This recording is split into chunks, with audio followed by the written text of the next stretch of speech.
Ashit Sound Dosha, ঘরের মেয়েরা DJ Bapi, চুপ করে Dosha গিয়ে বলে 8 উঠলো, number 4. বলে ও ঠাকুরপো, তবে তুমি এখন এত কষ্ট করে মাছটা এত দূরে এনেছো, তবে আমার ঘরে ঢুকে যাও। ঘরে ওই টেবিলের উপরে চাবি আছে, সেখানে যে সোনার বালা আছে, আংটি আছে, সেটা মনে নাই।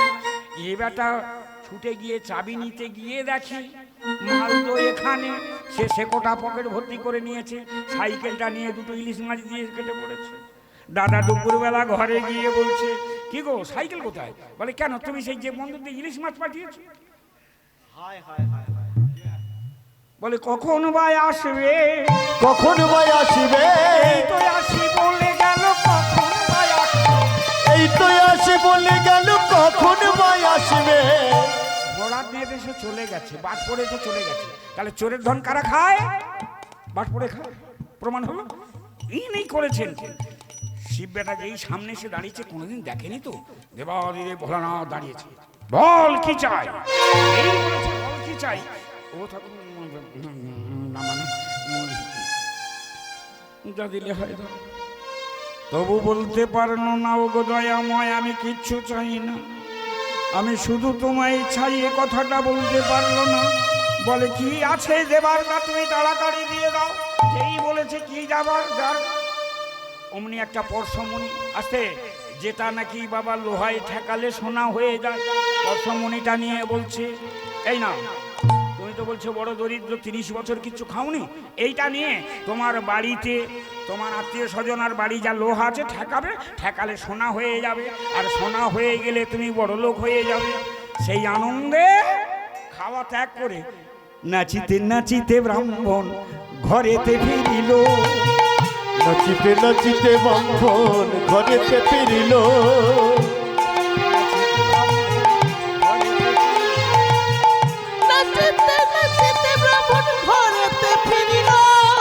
নাচিতে নাচিতে ব্রাহ্মণ ঘরেতে ফিরিল। পথ মাঝে আসি ব্রাহ্মণ ক্ষুধার্ত হইল।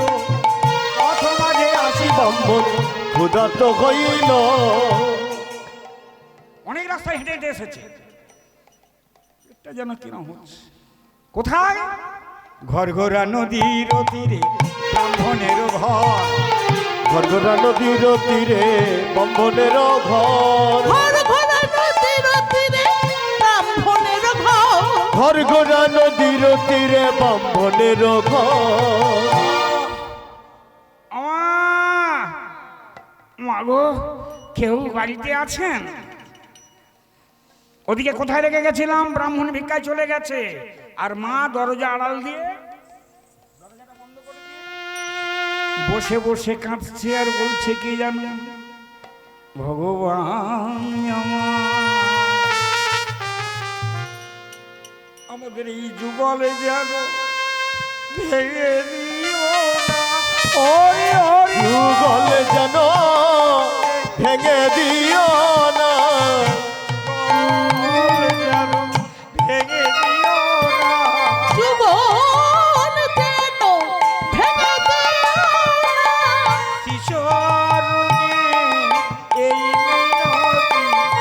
যুগল যেন ভেঙে দিও না। চলে এই মিনতি।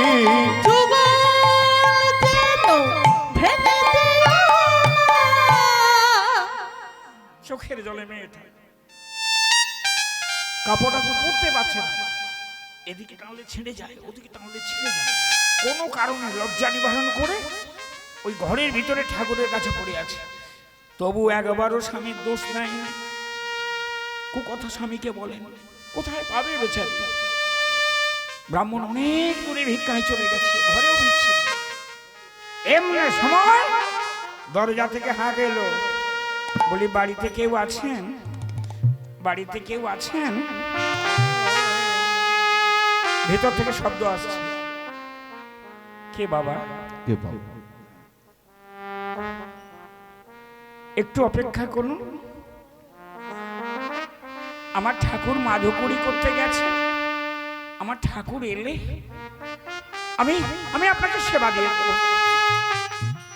সে কি মা, আমি যে ক্ষুধা সহ্য করতে পারছি না, আমি 30 বছর কিছু খাইনি, বায়ু স্পর্শে আমি বেঁচে আছি, খোদায় আমার জঠর জ্বলছে। মাগো তোমার বাড়ি যদি কিছু থাকে, যদি কিচ্ছু থাকে আমায় দাও। একই মা, আমি এত করে ডাকছি, আপনি ঘর থেকে বেরোচ্ছেন না কেন? মা বলে উঠলেন, বাবা কিছু মনে করিও নি গো, মানে আপনি একটু বসুন না, আমি এখন বাইরে যেতে পারবো না। পারবে? পাথরের গোবিন্দকে মুখে জড়িয়ে ধরে কাছে গোপীরা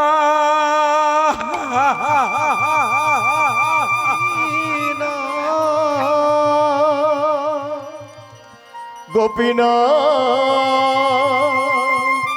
গোপীনা গোপীনাথ, আমি তোমার কাছে কিচ্ছু চাইনি।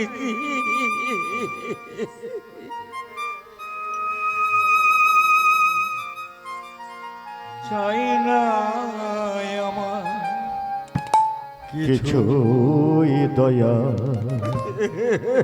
আমি তোমার শুধু চাই।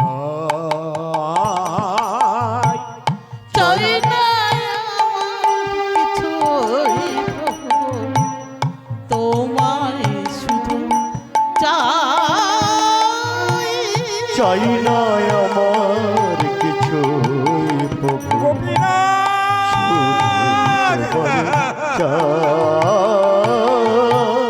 চাই না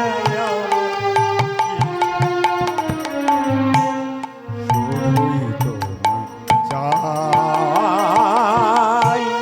চাই না আমার কিছুই গোপীনা, তোমায় শুধুই চাই।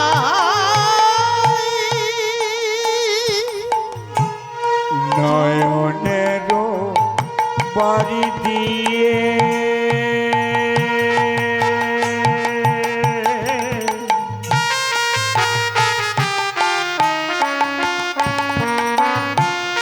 উঠবো তোমায় রাঙা চরণে।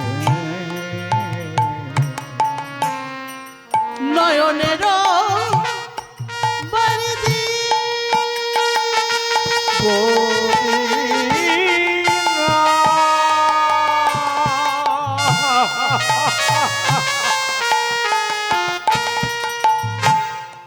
নয়নের বাড়ি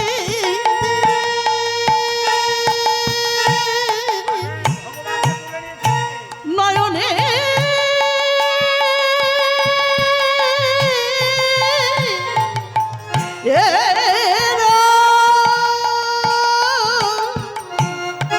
নয়নের বাড়ি দিয়ে চোখের জলে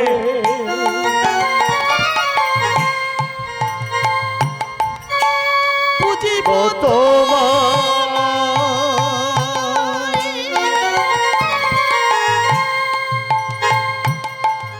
রাঙা চরণে।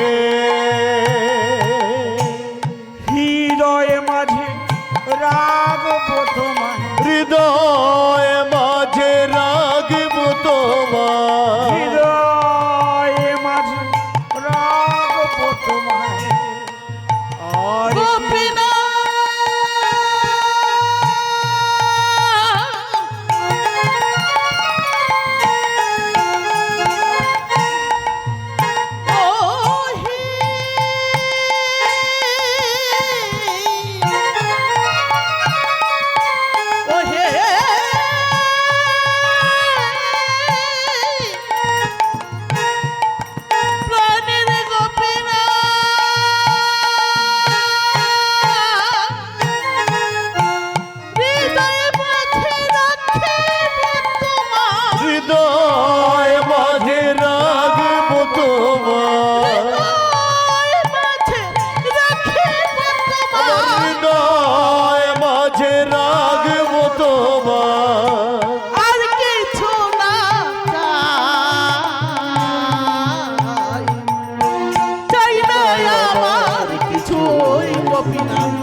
চাই না আমার কিছুই প্রভু শুধু তোমার চাই জনম জনম ধরে যেন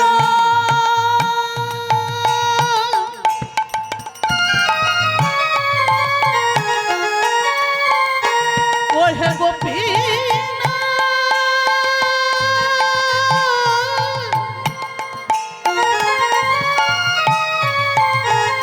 আমি তোমার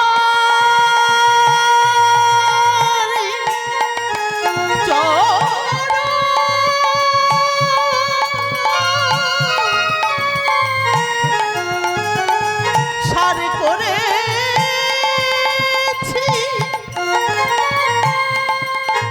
আমি জনম জনম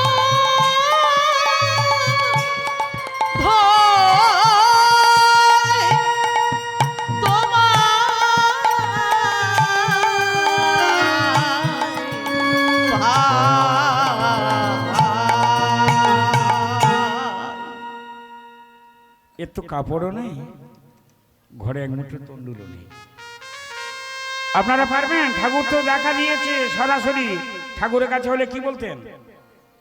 আমার খান পাঁচশায় কাপড় দিয়ে দেন। কি বাবা, লাখখানেক টাকা দিয়ে দেন, বেশি বেশি টাকা দিয়ে দেন, চাইতেন তো। মেয়েটি উল্টো কথা বলে উঠলেন, চাই না আমার কিছু দয়া, কিচ্ছু চাই না, শুধু তোমার চাই। বলেছিল মহাভারত।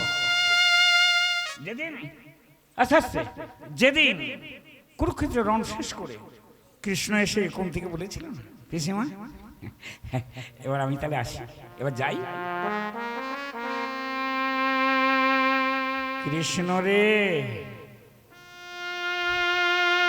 যাওয়ার সময় আমার আশীর্বাদ করবি না? আমাকে এই আশীর্বাদ করে যাওয়া, যদি আমি কোনোদিন মানুষের রূপে জন্মগ্রহণ করি, যদি আমি কোনোদিন এই মনুষ্য রূপ দেহ পাই, দিন দুঃখী গরিবের ঘরে আমার পাঠিয়ে কৃষ্ণ চমকে উঠেছে। কেন? তুমি 5টা ছেলে পেয়েছো, হস্তিনাপুর পেয়ে গেছো, তোমার আনন্দ হচ্ছে না? কৃষ্ণ রে, যতদিন দুঃখ ছিল,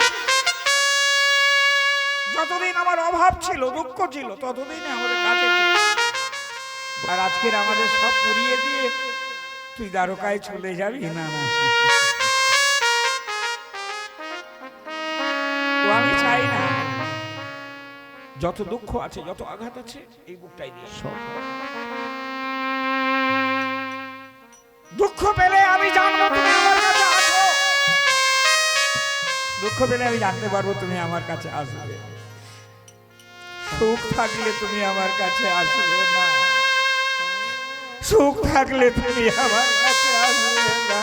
কৃষ্ণ, তুমি এই আশীর্বাদ করো, আমাকে দিন দুঃখ করে জন্ম দিও।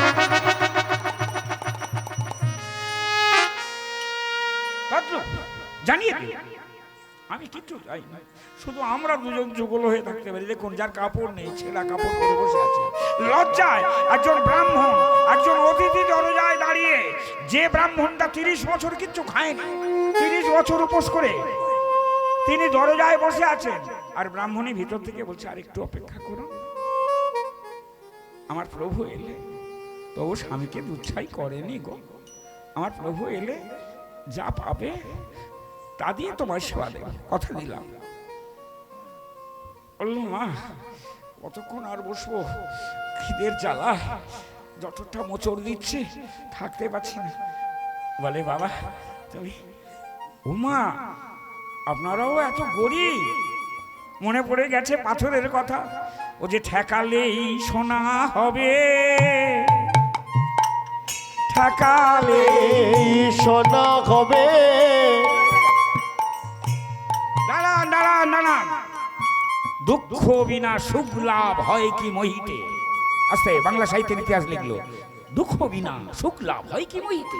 হবে কি করে? দাঁড়ান, এই যে তাড়াতাড়ি করে সেই পরশ পাথরটা নিয়ে বলছে, ওমা তোমার দুঃখের অবসান হবে, তোমার ঘরে যত পোড়াও লোহা লক্কর আছে একবার ঠেকিয়ে নাও, ঠেকালেই সোনা হবে, এই সোনা হবে, ঠেকালেই সোনা হবে। ঠেকালে সোনা হবে, তোমার দুঃখ দূরে যাবে, ঠেকালে সোনা হবে। তোমার দুঃখ দূরে যাবে, ঠেকালে সোনা হবে। মেয়েটাও কত ভালো চিন্তা করুন, যার স্বামী জীবনে আজও পর্যন্ত একটা মিথ্যা কথা বলেনি, স্ত্রীটাও সেই রকম হয়েছে। বলছে বাবা প্রয়োজন নাই মোরে, রেখে দাও, ওখানেই রেখে দাও। আমার প্রভু আসুক, প্রভুকে জিজ্ঞাসিব। বর্তমান দিনের স্বামীদের কি বলেন আপনারা? হ্যাঁ হ্যাঁ হ্যাঁ, ওই কি বলবো, তপন, তপন ঘরে আসো, তপন ঘরে এলে ওকে বলবো, ও যদি ঠেকাতে হয় ঠেকাবে, আর না ঠেকাতে হয় ফেলে দেবে। বলো রাধে রাধে। স্বামীদের নাম ধরে কখনো করবেন না, অপরাধ, শাস্ত্র বলছে অপরাধ। বলেছি কি হলো, ওমা বাড়ি এসো। মেয়েটা বেরোবে কি করে? পরপুরুষের সামনে বেরোনো যায়? মা লজ্জা নিবারণ জন্য বলে, বাবা বাবা তুমি এক কাজ করো, ওই দাওয়াতে রেখে দিয়ে তুমি ওই ঘরগোড়া নদী আছে ওখানে গিয়ে স্নান করে এসো, ততক্ষণ আমি দেখি কি করা যায়। এখনকার দিনে হলে ফোন করে বলে দিতাম তাড়াতাড়ি এসো, বাড়িতে অতিথি কি বাবা, এখনকার দিনে হলে কি হতো, ফোন করে বলে দিতেন না তাড়াতাড়ি বাড়ি এসো, 70 আছে বাড়িতে অতিথি এলে, এইটা মনে করেন তো। এখন তো ফোন টোন ছিল না তখনকার দিনে। ব্রাহ্মণ ওদিকে ভিক্ষার ঝুলিটা নিয়ে দাঁড়ে দাঁড়ে ভিক্ষা করছে, যার দাঁড়ে যায় দূর দূর করে তাড়া করে। ওরা নিজেরা খেতে পাই নাই, তুহারে দিব কি? আমরা নিজেরা খেতে পাইনি, তোমায় দেবে কি? আর ব্রাহ্মণ তবু আশ ছাড়ে না, 3 মুষ্টি চাই, এক মুষ্টি আমার, এক মুষ্টি আমার পত্নীর, আর এক মুষ্টি আমার গোবিন্দের। 3 মুষ্টি না হলে তো ফেরা যাবে না। দাঁড়ে দাঁড়ে আঁচল পেতে দাঁড়িয়ে বলে উঠল, ভিক্ষা দাও গো নগরবাসী, কিছু ভিক্ষা দাও, ভিক্ষা দাও গো নগরবাসী, কিছু ভিক্ষা দাও, আমায় ভিক্ষা দাও গো নগরবাসী, কিছু ভিক্ষা দাও, ভিক্ষা দাও নগরবাসী, কিছু ভিক্ষা দাও, আমায় ভিক্ষা দাও গো নগরবাসী, কিছু ভিক্ষা দাও। ইনি উপসে উপবাসী, কিছু ভিক্ষা দাও, আমি ভিক্ষা দাও গো নগরবাসী, কিছু ভিক্ষা দাও, আমি দিন উপসে উপবাস দিন উপসে উপবাস, আমি দিন উপসে উপবাস আমি দিন উপসে উপবাসী, কিছু ভিক্ষা দাও, আমায় ভিক্ষা দাও গো, আমায় ভিক্ষা দাও গো নগরবাসী, কিছু ভিক্ষা দাও, আমায় ভিক্ষা দাও গো নগরবাসী, কিছু ভিক্ষা দাও। সব কবি কলম দিয়ে দিয়ে বলছে, সেবার লাগি কিছু ভিক্ষা দাও, আমি তোমাদের দাঁড়ে ঘুরি, আমি তোমাদেরই দাঁড়ে ঘুরি, কিছু ভিক্ষা দাও, আমায় ভিক্ষা দাও গো নগরবাসী, কিছু ভিক্ষা দাও। আমায় ভিক্ষা দাও গো নগরবাসী, কিছু ভিক্ষা দাও। বিষ্ণু শর্মা দাঁড়িয়ে দাঁড়িয়ে ঘুরে দু মুষ্টি পেয়েছে, এক মুষ্টি এখনো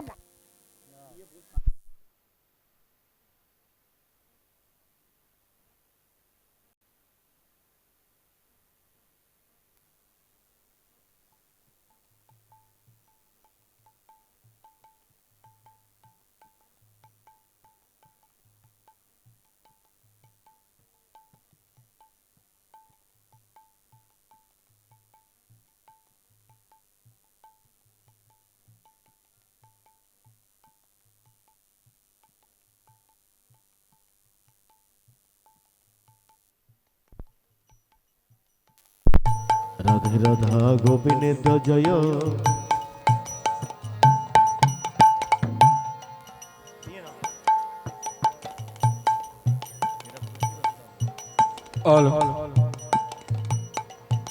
বিষ্ণু শর্মা এইরকম পরন্ত বেলা হয়ে গেছে তবু আসেনি, আর ব্রাহ্মণ স্নান করতে গেছে, ওটা রেখে গেছে। পরশমণি ব্রাহ্মণীর একবার লোভ হয়েছিল, মিথ্যা কথা নয়। সোনা দেখে কোন মেয়ের না লোভ হয়? আছেন যে সোনা দেখে লোভ হয়নি? আমার মনে হয়নি। দেখবেন স্বামী স্ত্রী ঝগড়া হয়েছে, রাধারানী কলহন্তরিতায় যার দেখা গেছে, গোবিন্দ অনেক মানুষ এনেছে, হয়নি। বলি গোবিন্দ তুমি যদি একটা ভালো সোনার হার করে নিয়ে যেতে না, রাধারানী হয়তো মান ভেঙে দিত, তাই না? এদিকে ওই ব্রাহ্মণের স্ত্রী ঘরে বসে বসে কাঁদছে, আর মাঝে মাঝে দেখছে বেরিয়ে যায়, বেলা চলে যাচ্ছে, প্রভু তো এখনো আসে না, পথে কোনো বিপদ হলো নাকি দেখি, একবার করে ওই ঘরের ভিতর থেকে উকি মেরে দেখছে বাইরে আসার সময় নেই, আসবে কি করে? এমন সময় স্বামী দেবতা এসে ডাকছে, কই গো? এই আমি ফিরলাম। স্বামী যেই ঘরে এসেছে, বলছি সারাদিন তুমি বেরোনি? বলে বেরোবো কি করে, ঘরে থেকে আমি বেরোবো কি করে? তুমি তো জানো আর তোমার কিছু নেই, তুমি আছো, তোমার কাছে লজ্জা কি? তুমি তো আমার ইহকাল পরকাল, তুমি তো সর্বকালের আমার দেবতা, তোমার কাছে আমার লজ্জা কি? এখানে এই বসন পরে বাইরে বাড়ানো যায়? তা বলছি জানো এক কাজ হয়েছে, তুমি চলে গেলে আর চলে যেতে আসিল ব্রাহ্মণ আমারও দরজায়, দরজায় আসি ভিক্ষা মাগি কিছু খেতে চাই, ওগো কিছু খেতে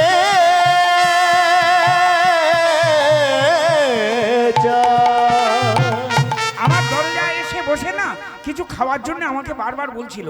আমি বলেছি আমার প্রভু এলে আমি তোমাদের সেবা দেব, কিন্তু প্রভু তুমি তো আসো নাই, আমি কি করে দেব? সেই জন্য তাকে স্নান করতে পাঠিয়েছি। কি দিয়ে গেছে? বলে ঠেকালি সোনা, আলোক করে যা দিয়ে গেছে এটা নাকি বাবা যাতে ঠেকাবো সোনা হয়ে যাবে, লোহার জিনিসে ঠেকালি সোনা হয়ে যাবে। বলে তাই? ছি ছি ছি, এই জিনিস ঘরে রেখেছো?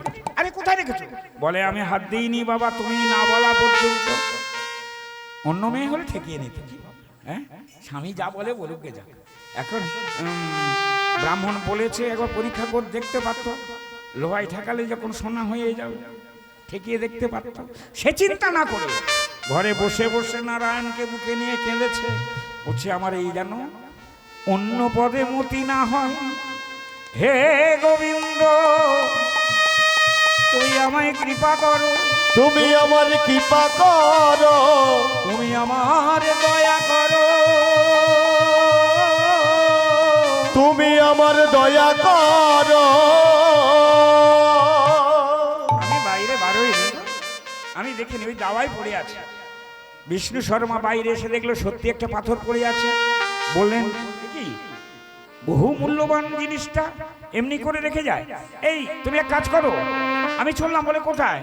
আমি এটা রাখবো না বাড়িতে, ঘরঘোরা নদীর জলে বিসর্জন দেব, ঘরঘরা নদীর জলে বিসর্জন দেব, ঘরঘোরা নদীর জল বিসর্জন দেব, ঘর ঘর নদীর জলে বিসর্জন দিল, ঘরঘরা নদীর জলে জলে বিসর্জন দেব।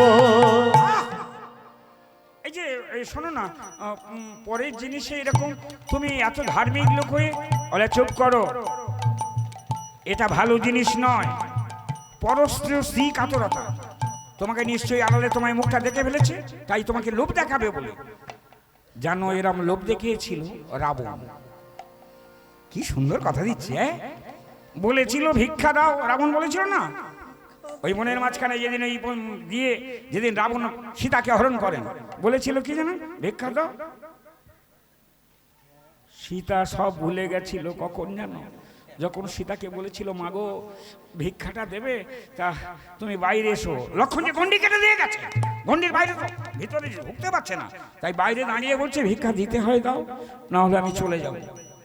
সীতা মনে মনে করছে বনের মাঝখান থেকে চলে যাবে, যেই না গন্ডিটা পার হয়েছে নিজের স্ত্রীকে শোনাচ্ছে পরস্ত্রী কাতরতা হতে নাই জগতে। পরের স্ত্রীর মুখটা দেখে তোমায় নিশ্চয়ই বদন দেখে ফেলেছে, এই জিনিস দরকার নেই। আমি কি করব জানো, এহানো পাথরটা নিয়ে ফেলে দেবো ওই ঘরগোড়া নদীতে বলে ব্রাহ্মণ সেটা নিয়ে চলে গেছে। ব্রাহ্মণ যেই নে চলে গেছে, এমন সময় সেই ব্রাহ্মণটা স্নান করে দুটো খাবার লোভে এসে ব্রাহ্মণ বাড়িতে উপস্থিত হয়ে ডাকছে, কই মা, ও মা। বাবা কোথায়? বল দেখা হয়নি পথে, তোমার বাবা এই মাত্র সেই পাথরটা নিয়ে চলে গেছে জলে ফেলিবারে। নিতাই গৌর পাথর নিয়ে চলে গেছে। ওরে বাবা রে, আমার কি সব, আমার সর্বনাশ হয়ে গেল। ওরে বাবা রে বাবা। ব্রাহ্মণ কি করেছে জানেন, ধুলাতে পড়িয়া ব্রাহ্মণ কাঁদিতে লাগিল। ধুলাতে পড়িয়া ব্রাহ্মণ কাঁদিতে লাগিল। ধুলাতে পড়িয়া ব্রাহ্মণ কাঁদিতে লাগিল। ধুলাতে পড়িয়া ব্রাহ্মণ কাঁদিতে লাগিল। ব্রাহ্মণ ধুলায় গোড়াগড়ি কাটছে। আমার কি সর্বনাশ হলো, আমি 30 বছর ধরে শিব আরাধনা করে আমি এটা পেয়েছি। কেঁদে কেঁদে সারা হলো, কেঁদে কেঁদে সারা হলো। কেঁদে সারা হলো। কেঁদে কেঁদে সারা হলো।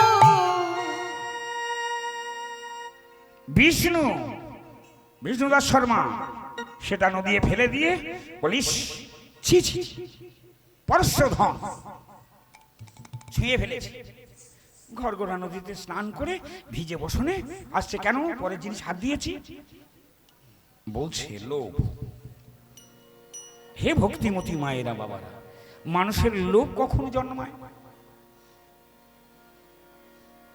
এই যে কথাটা শাস্ত্রে লিখলো লোভ, লোভ মানুষের কখন হয়ে যাবে? গীতায় চলে যায়, বিষয় চিন্তা করতে করতে মানুষ বিষয়ী হয়ে যায়, বিষয়ী হতে হতে মানুষের আসক্তি জন্মায়, আসক্তি হতে হতে লোভে পরিণত হয়, লোভে বাধা প্রাপ্ত হলে হিংসার জন্ম হয়, আর হিংসার জন্ম হলে তার মৃত্যু নিশ্চয়। নিতাই হরি বল, হরি হরি বল, হরি হরি বল। বিষয় চিন্তা করতে করতে মানুষ বিষয়ী হয়ে যায়। তা আমি হাতে করে নিয়েছিলাম, আসক্তি হয়েছে।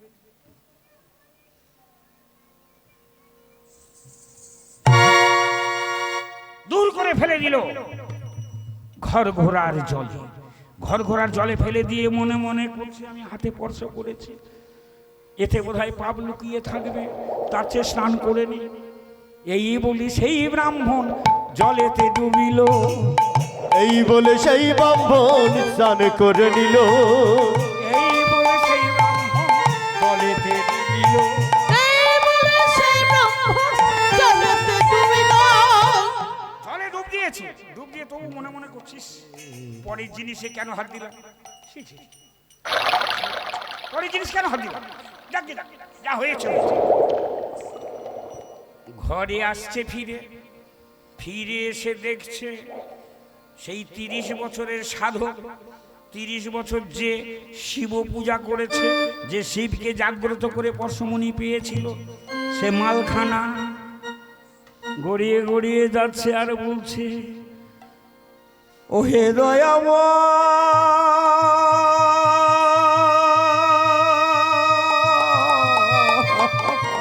ওকে দয়াময়, এ আমার কি হলো? এই আমার কি হলো? আমার সাধন গেল, ভজন গেল, যেটা পেয়েছিলাম সেটাও নিয়ে নিল। এমন সময় ব্রাহ্মণ এসে দেখছে আমার বারান্দায়, আমার দাওয়াতে মাটিতে ব্রাহ্মণ গড়াগড়ি খাচ্ছে আর খালি বলছে আমার ফিরায়ে দাও হে, ফিরায়ে দাও গে, ফিরায়ে দাও গে, ফিরায়ে দাও হে। চাই না আমি সেবা নিতে, ফিরায়ে দাও হে। চাই না আমি সেবা নিতে, ফিরায়ে দাও গে। আমি তোমাদের বাড়ির সেবা নেবো না। ও মা গো, ও মা, ও মা, ও মা, এবার আমি মরে যাব, এবার আমি মরে যাব। আমি 30 বছর কিচ্ছু খাইনি মা গো। 30 বছর আমি শিব পূজা করে এটা পেয়েছিলাম।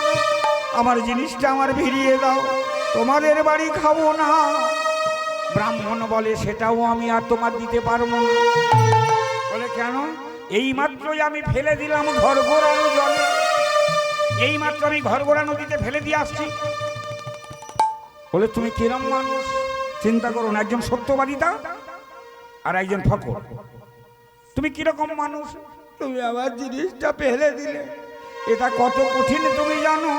বলে তোমার যদি অত মূল্যবান জিনিস তাহলে তুমি আমার স্ত্রীর কাছে রেখে গেলে কেন? ইয়ার কি করতে জায়গা পাওনি? তোমার যদি অত দামি জিনিস হলো, বাসে লেখা থাকে দেখবেন যে যার মাল দায়িত্বে রাখবেন, লেখা থাকে মাল নিজ দায়িত্বে রাখুন। তা তোমার মালটা যদি এত ভালো, তুমি ব্রাহ্মণ বাড়ি ফেলে গেলে, ব্রাহ্মণ বাড়ি কেন ফেলে গেলে? ব্রাহ্মণ বাড়ি ফেলে ব্রাহ্মণ বাড়ি ফেলে। তোমার এমন স্বভাব কেন? ব্রাহ্মণ বলছে তোমার পাথরটা তুমি চিনতে পারবে তো? আরে একটা পাথর ফেলে দিয়েছি, ঘর ঘোরা নদীর জলে এমন কত পাথর আছে। এ তো শুনে গেলে হয়। বলে বলে কি ঘর ঘোরা নদীতে নাকি এমন পাথর ঢিবি হয়ে আছে। বলে বাবা তোমার দুটো পায়ে পড়ি, তোমার হাতে ধরি, দাও দাও এ আমার পাথর ফিরায়ে, দাও দাও আমার পাথর ফিরায়ে, দাও দাও আমায় পাথর ফিরায়ে। দাও দাও আমায় পাথর ফিরায়ে। তোমার হাতে ধরি, পায়ে পড়ি, দাও দাও আমায় পাথর ফিরায়ে, হাতে ধরি পায়ে পড়ি, দাও দাও আমার পাথর ফিরায়ে। তোমার হাতে ধরি পায়ে পড়ি, দাও দাও আমায় পাথর ফিরায়ে। তোমার হাতে ধরি পায়ে পড়ি, দাও দাও আমায় পাথর ফিরায়ে। দাও দাও আমার পাথর ফিরায়ে। ব্রাহ্মণের দশা দেখে সৎ সত্যনিষ্ঠা ব্রাহ্মণটা দেখুন, দিন দরিদ্র, যার কোনোদিন দুবেলা জোটে না, সেই লোকটা অত মূল্যবান জিনিস ফেলে দিয়ে বিচলিত না। ও ব্রাহ্মণ, তুমি বাবা বড় ভুল করেছো, তুমি বড্ড ভুল করেছো। তুমি আমার স্ত্রীর কাছে ওটা রেখে গেলে কেন? তুমি স্নান করতে যাচ্ছিলে, তুমি নিয়ে যাও। কি বাবা? বললে কিরম ভাব? আবার ভাগবতে আছে তুলনা করলো কিরকম, এগুলো প্রমাণ। ভাগবত আবার প্রমাণ দিচ্ছে কিরকম। দেখুন, দু বন্ধুর বিশাল ব্যবসা, দুশো ব্যবসা করে করে এক বন্ধু আর পারে না। তার একটা লৌহ নির্মিত তুলাদণ্ড ছিল, আছে কাঁটা পাল্লা গো, কাঁটা পাল্লা জানেন তো, তুলাদণ্ড। সেই তুলাদণ্ডটা রেখে যখন দেখবেন, আপনারা বলছি, যখন আপনারা গরিব হয়ে যাবেন, এদেশে থাকবেন, ভিক্ষে করে খেতে হলে বাইরে চলে যাবেন, সেখানে কেউ চিনবে না তো, ঠিক থাকবেন। এখানে থাকলে না ওই আপনার ওই ক্ষত স্থানটা ওই ঘায়ে টিপে টিপে টিপে টিপে আরো ক্ষত করে দেবে এই কলিজি। তার চেয়ে দূরে চলে যাও। একদিন এসে বন্ধুরে কইল, হ্যাঁ বন্ধু এই অবস্থা, তুমি এক কাজ করো, আমার এই তুলাদণ্ডটা তোমার কাছে রেখে গেলাম। তুলাদণ্ডটা যে লক্ষ্মী জোড়া দণ্ড সেটা তো জানে না। বন্ধু এটা তুমি রেখে দিও, আবার যখন আমি দেশে ফিরবো আমি নিয়ে নেবো। বলে হ্যাঁ ঠিক আছে। ও মানে রেখে দিয়েছি। বন্ধু ধীরে ধীরে লাল হয়ে যাচ্ছে, বড়লোক হয়ে যাচ্ছে। ঘুরতে ঘুরতে কিছুদিন পরে দুটো পয়সা হতে বলে যাই দেশে ফিরে যাই। ঘরে এলো, ঘরে এসে বলছি না আমার তুলাদণ্ডটা আনতে হবে, বন্ধুর বাড়ি আছে। বন্ধুর বাড়ি গিয়ে বলছে, বন্ধু আমার তুলাদণ্ড দাও। বলে তুলাদণ্ড দেবো কি রে ভাই, বন্ধুর বউ বড় চালা। মেয়েরা আপনারা বলেন না, মেয়েরা কি গো অবলা নারী।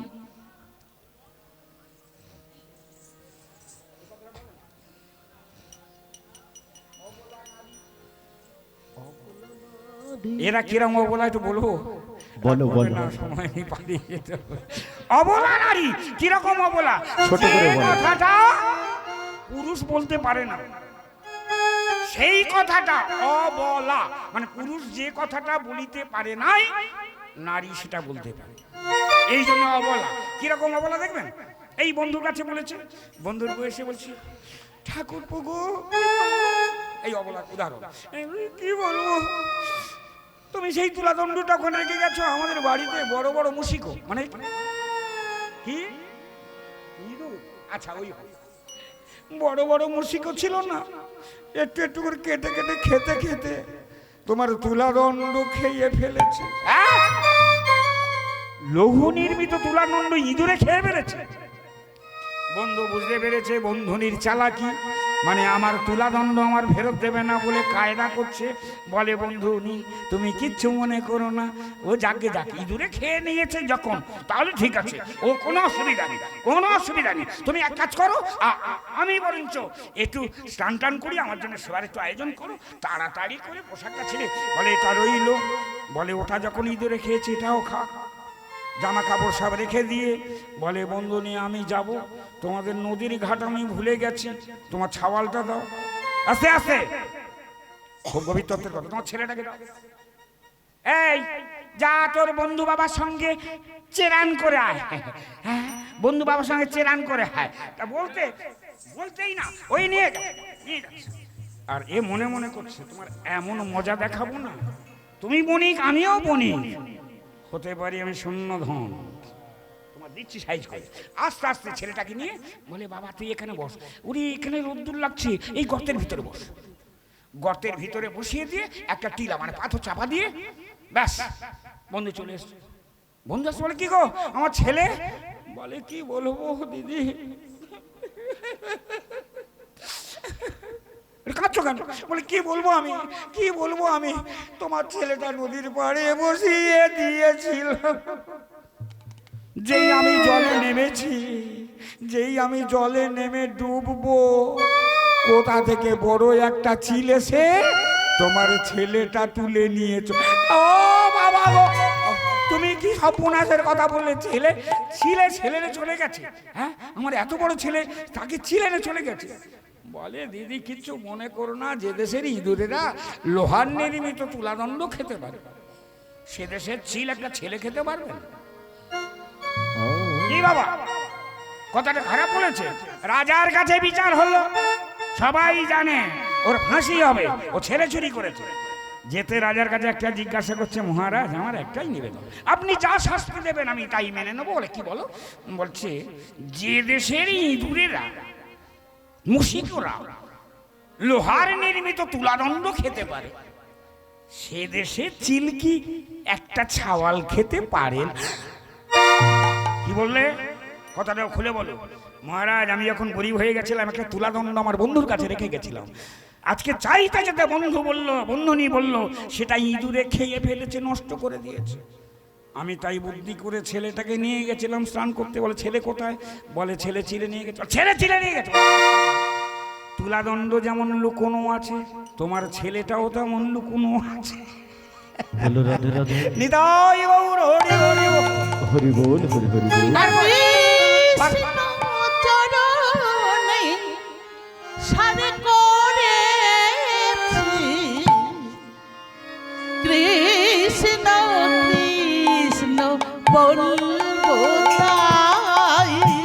কৃষ্ণ চরণ সারে করেছি কৃষ্ণ কৃষ্ণ বলবো তাই